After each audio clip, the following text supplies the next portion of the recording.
Assalamualaikum warahmatullahi wabarakatuh. Sobat Islam dimanapun berada, jumpa lagi dengan Movies Channel. Pada saat Rasulullah lahir, menjadi hari duka bagi jin dan iblis. Kala itu, jin yang gemar mencuri berita, akan tetapi saat Rasulullah lahir para jin kehilangan kemampuan untuk mencuri berita. Akibatnya, para dukun dan tukang sihir kehilangan kesaktiannya.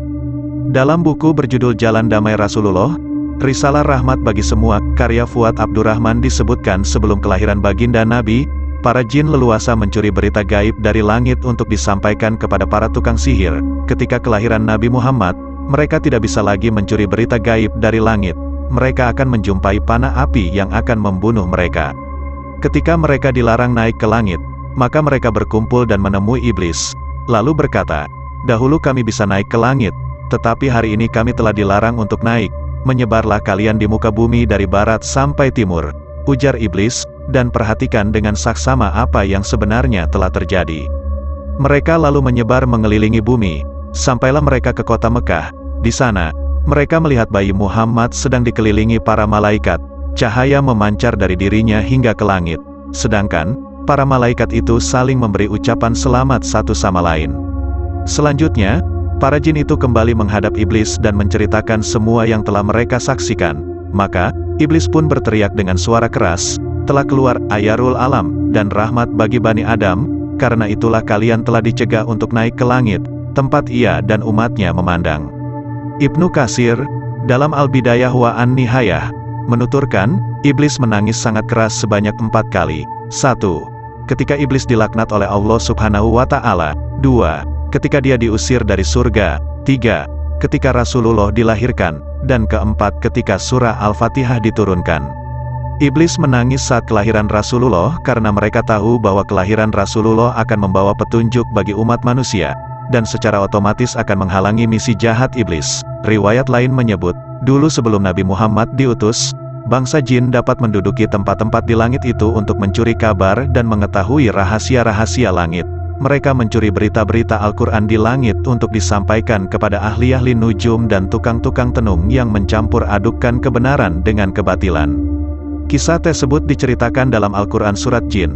Artinya, dan sesungguhnya kami, jin, telah mencoba mengetahui rahasia langit, maka kami mendapatinya penuh dengan penjagaan yang kuat dan panah-panah api. Quran Surah Al-Jin ayat 8. Pada ayat ini, Allah menceritakan pernyataan jin ketika dia mengutus Nabi Muhammad dan menurunkan Al-Quran serta menjaga beliau dari jin-jin itu. Langit ketika itu dijaga dengan ketat. Panah-panah dari api disediakan di seluruh penjuru langit untuk mencegah jin-jin mendekatinya sebagaimana yang sering mereka lakukan. Ibnu Abbas berkata, dahulu jin-jin itu dapat naik ke langit untuk mendengar wahyu. Ketika mereka mendengar suatu kata lalu mereka tambah dengan 9 kata lainnya. Ucapan yang mereka dengar adalah benar tetapi tambahan-tambahan mereka semuanya bohong.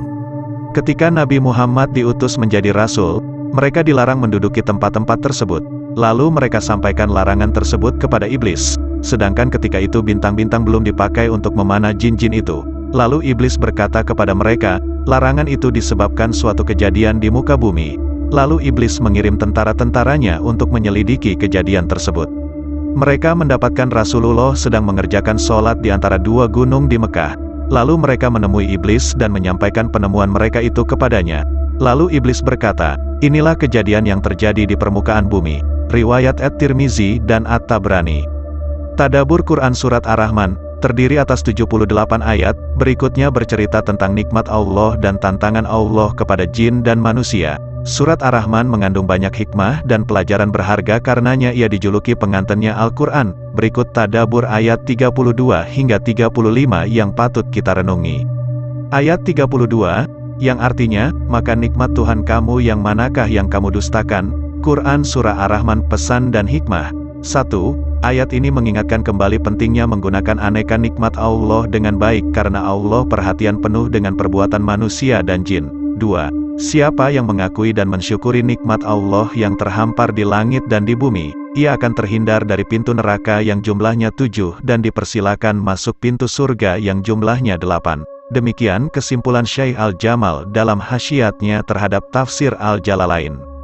Ayat 33, yang artinya, hai jamaah jin dan manusia, Jika kamu sanggup menembus, melintasi, penjuru langit dan bumi, maka lintasilah, kamu tidak dapat menembusnya melainkan dengan kekuatan. Ar-Rahman ayat 33.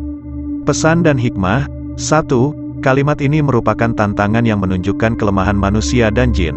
Artinya jika kalian memiliki kekuatan untuk lari dari penghisaban Allah maka silahkan tembus langit dan bumi ini, lari dan bersembunyilah. 2. Tidak ada daya dan kekuatan kecuali dengan izin Allah untuk melakukan sesuatu yang luar biasa apalagi tujuannya untuk menghindari pengawasan Allah.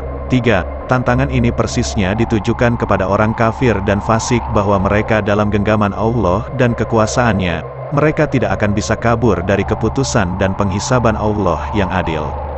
Ayat 34, yang artinya, maka nikmat Tuhan kamu yang manakah yang kamu dustakan? Ar-Rahman 34. Pesan dan hikmah. 1. Kembali Allah mengingatkan dengan aneka nikmat kepada dua makhluk ini agar kita senantiasa bersyukur. Ayat 35, yang artinya, kepada kamu, jin dan manusia, dilepaskan nyala api dan cairan tembaga maka kamu tidak dapat menyelamatkan diri daripadanya. Ar-Rahman, ayat 35.